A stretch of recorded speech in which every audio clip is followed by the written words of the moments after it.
por la sola razón alcanzamos a ver que Dios causa un alma a fin de informar un cuerpo para constituir una naturaleza humana. ¿Por qué razón sostendría en el ser a dicha alma una vez que la naturaleza, en cuanto tal, cesa de existir? Y por otro lado, ¿por qué no considerar la preexistencia de las almas?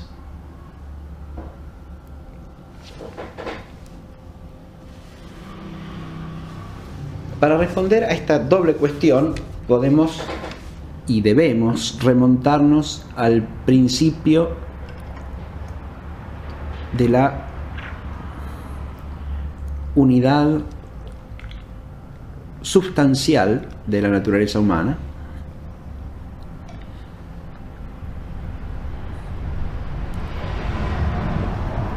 y complementariamente al principio de la complejidad esencial de esa unidad sustancial. Y esas son las dos verdades que tenemos que tener en claro para poder contestar esta doble cuestión.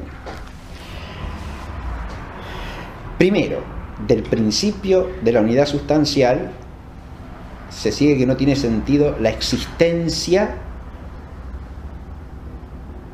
aborígine de una parte de la sustancia.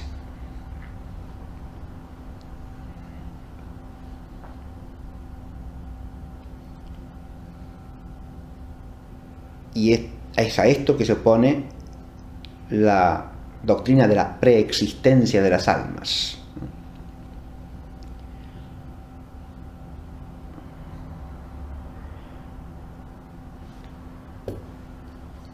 ¿En qué sentido? En que sería desuso la creación de un espíritu puro que por alguna razón devendría luego parte de un compuesto, pero que en sí misma no lo sería. Es decir, el alma preexistente sería un puro espíritu.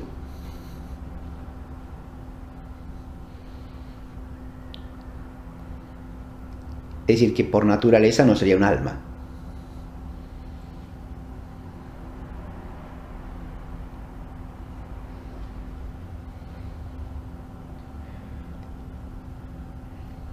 Esto se advierte claramente en la hipótesis origeniana de la preexistencia, ¿no? Porque Orígenes, para pensar almas preexistentes, tiene que pensar en realidad no almas, sino puros espíritus que preexisten y que por una cierta caída suya devienen almas. Es decir, tiene que pasar algo para que dejen de ser lo que eran y pasen a ser otra cosa. Ese algo en Orígenes es el enfriamiento de la caridad. Pero sufren una transformación ontológica, ¿no? De puros espíritus devienen coprincipios de un ser compuesto.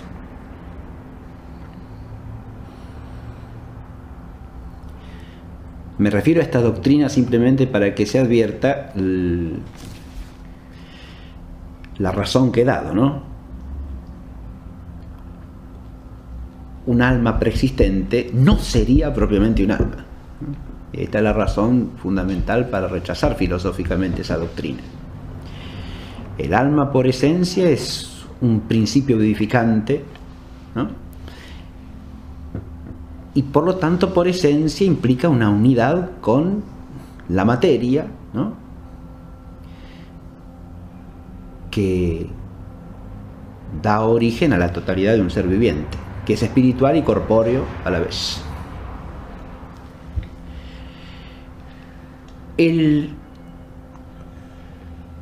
alma como tal, por tanto, es creada en su ser de alma junto con el cuerpo. Acá lo que estamos aplicando es el principio de la unidad sustancial y al mismo tiempo la razón constitutiva del ser alma.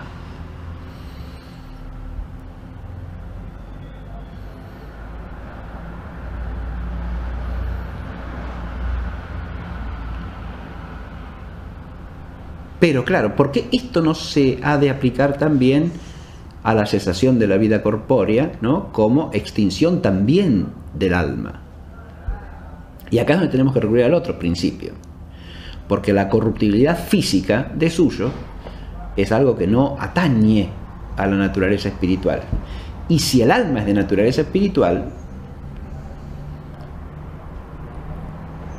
el efecto sobre ella de la corruptibilidad física no puede ser su extinción, sino el estado de separación respecto de la corporeidad.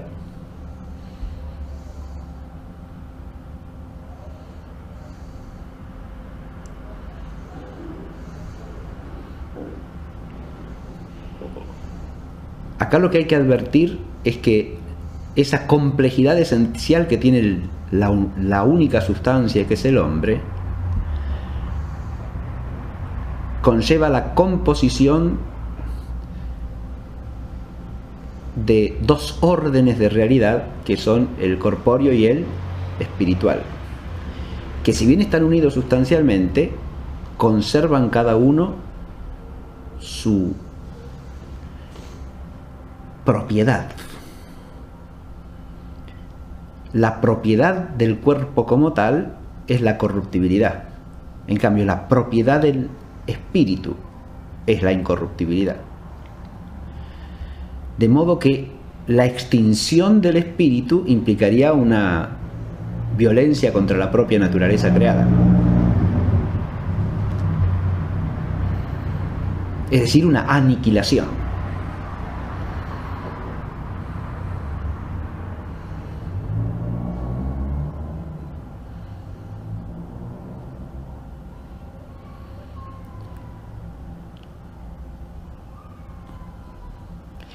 Que ese espíritu por naturaleza sea un alma, quiere decir que por naturaleza está llamado a edificar un cuerpo.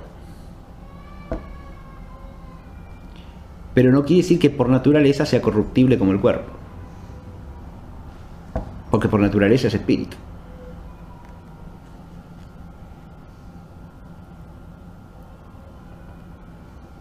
Y por lo tanto tiene una entidad propia,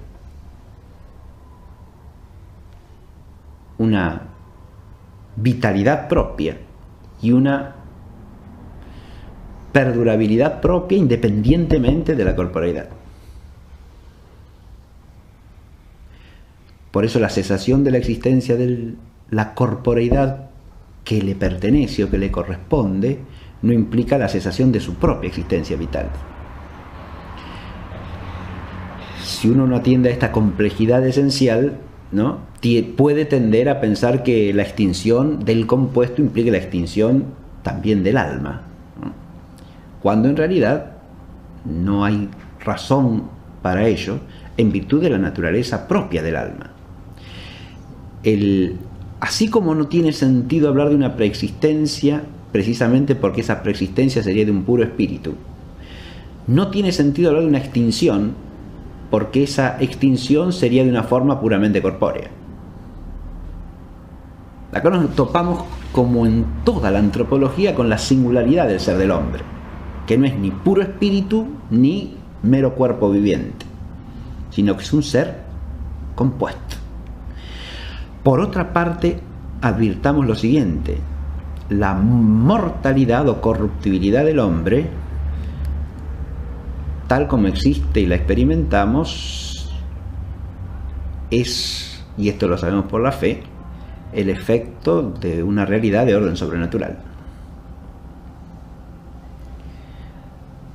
Si nosotros nos planteamos la hipótesis de la pura naturaleza, lo que tenemos que entender es esto: es perfectamente concebible un ser compuesto, el de la naturaleza humana,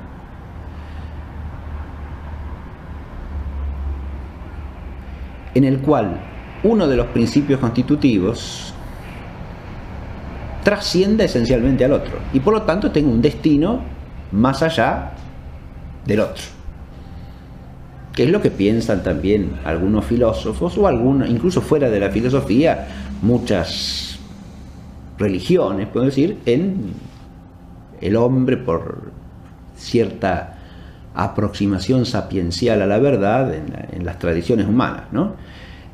La idea de que la espiritualidad del hombre pervive más allá del mundo y del tiempo, porque precisamente tiene la capacidad, esto lo hemos señalado al hablar de los argumentos sobre la incorruptibilidad natural del alma humana, ¿no? La capacidad de entender y de pensar realidades que trascienden toda temporalidad. O sea, hay una cierta inadecuación entre la temporalidad física y la naturaleza del hombre que el hombre tiende a percibir casi por sentido común. Y por lo tanto se puede pensar claramente una finalidad del principio espiritual que trasciende a la vida del todo. Y esto no repugna en absoluto, porque que haya una realidad compuesta en la cual una de las partes trasciende a la otra parte es perfectamente razonable, no repugna a ninguna naturaleza, ¿no? Eso se puede pensar aún en los seres corpóreos, ¿no? En los cuales puede haber algún resto que pueda persistir más allá del compuesto, aunque ahí se trata siempre de realidades físicas, ¿no? Y de la esfera de la corporeidad, ¿no? En el compuesto humano se trata de la convergencia y de la unidad de dos órdenes de ser. Pero lo que filosóficamente puede oponerse a la preexistencia es precisamente que la totalidad del ser del hombre viene dada por la composición de estos dos elementos. Y si el espíritu preexistiera, no sería probablemente un alma humana, cosa que sí sigue siendo cuando subsiste.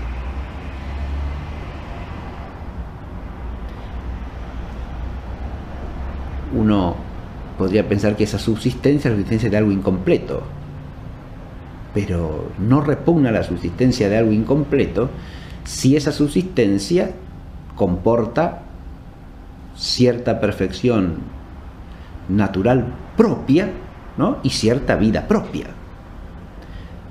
Repugnaría si eso fuese algo absolutamente antinatural. Hay quienes extreman el argumento por ejemplo, de la resurrección corpórea, sosteniendo que la resurrección corpórea es una exigencia de la naturaleza, porque el alma reclama de suyo por naturaleza el cuerpo suyo, ¿no? A mí eso no me del todo razonable, ¿no? Pero eso sería como decir que la verdad de la resurrección universal es una verdad filosófica o racional, ¿no? Yo creo que es extremar la consecuencia de la unidad sustancial del hombre, porque que el cuerpo humano esté llamado por naturaleza a resucitar no parece claro a la luz de la sola razón, ¿no? En cambio sí parece clara, o mucho más claramente, por lo menos probable, ¿no? La subsistencia de lo que es espiritual en el hombre, porque eso puede tener una finalidad de por sí más allá de la existencia corporal o trascendiendo la existencia física. Y si puede tener una finalidad, eso no repugna a la naturaleza. No es algo contrario a la naturaleza, aunque la disolución del compuesto sea algo que implique la extinción de la totalidad de la naturaleza.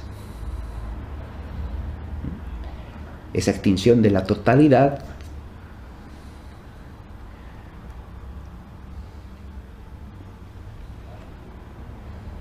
desde el punto de vista filosófico podría entenderse simplemente como la condición del tránsito a una vida de ese principio espiritual que es una vida definitiva de otro orden e inclusive de suyo más perfecta que la vida de unión, como hace Platón, por ejemplo, ¿no? Que entiende el tránsito de la muerte como el paso a una vida mejor, a una vida más plena del alma como entidad espiritual, lo cual no va necesariamente ligado a la idea de la preexistencia. Es decir, la idea de la preexistencia implicaría la idea de una especie de paso simplemente del alma por el mundo corpóreo, ¿no? Que, insisto, va contra la concepción del alma como alma. Haría del alma un puro espíritu que de alguna manera cae hacia el mundo físico y después se vuelve a levantar, ¿no? Esta es la idea de la preexistencia y de la persistencia, ¿no? Pero en esa idea hay un error desde el punto de vista filosófico, en cuanto que no se trataría propiamente del alma humana. Es una cuestión en la que aparece con claridad, diría yo, la singularidad de la naturaleza humana, de nuevo, ¿no? Esto es algo que hay que advertir con profundidad y que hay que señalar con énfasis, porque el hombre no es un ser igual a cualquier otro hombre. La naturaleza humana tiene una singularidad total, y esto también se lo puede conocer filosóficamente, ¿no? El hombre conoce en la filosofía que su naturaleza, su esencia, es distinta de cualquier otra,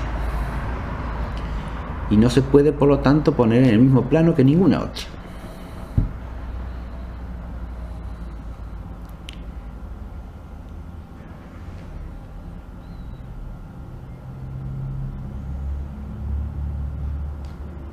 El ser del hombre naturalmente es un ser sui generis, podríamos decir. Es un ser que constituye de suyo un género de realidad totalmente distinto de cualquier otro género, ¿no? Uno puede hacer analogías hacia arriba o hacia abajo, pero no identificarlo, ¿no? Ni con una cosa ni con la otra. Cuando tendemos a la identificación, tendemos al error. Si negásemos la persistencia natural del alma humana, estaríamos identificando al hombre con un animal. Si afirmásemos la preexistencia del alma, estaríamos identificando al hombre con un ángel, de alguna manera. Y en cualquiera de los dos casos estaríamos desvirtuando la singularidad de la naturaleza humana.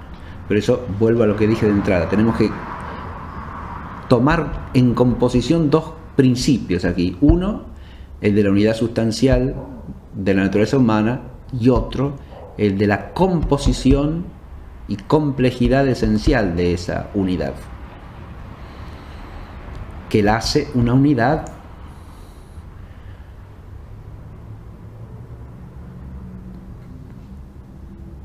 que puede dar lugar, a través de su descomposición, a un nuevo estado de cosas igualmente natural, o dicho de otra manera, un nuevo estado de cosas que no va contra la naturaleza y que se corresponde con esa complejidad, con esa cierta dualidad que hay en la unidad. Y este es uno de los aspectos más difíciles de la antropología, ¿no? En el orden entitativo, y es guardar siempre con integridad la unidad de la dualidad sin suprimir la dualidad que se da en esa unidad.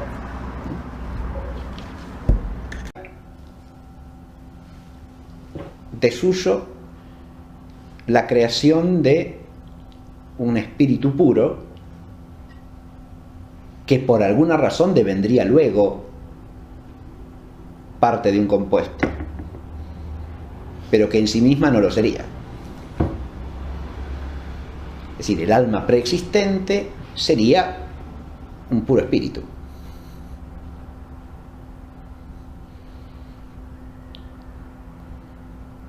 Es decir, que por naturaleza no sería un alma.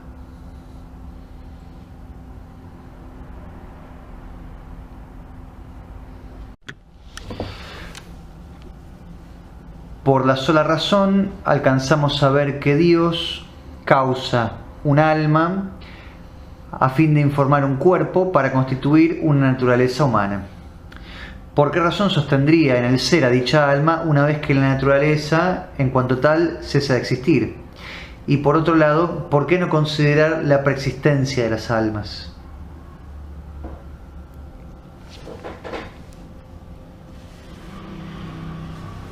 Para responder a esta doble cuestión, podemos y debemos remontarnos al principio de la unidad sustancial de la naturaleza humana,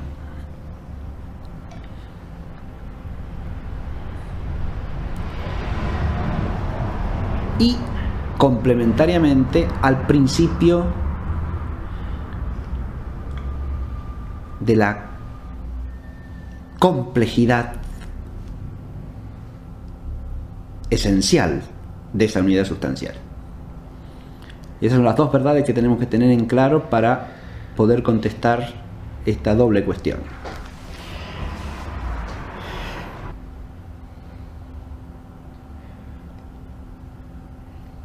Esto se advierte claramente en la hipótesis origeniana de la preexistencia, ¿no? Porque Orígenes, para pensar almas preexistentes, tiene que pensar en realidad no almas, sino puros espíritus que preexisten y que por una cierta caída suya devienen almas. Es decir, tiene que pasar algo para que dejen de ser lo que eran y pasen a ser otra cosa.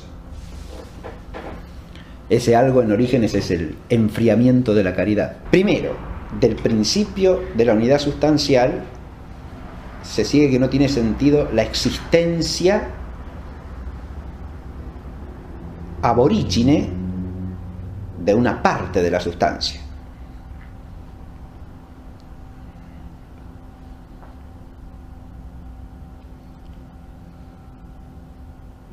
Y es a esto que se opone la doctrina de la preexistencia de las almas.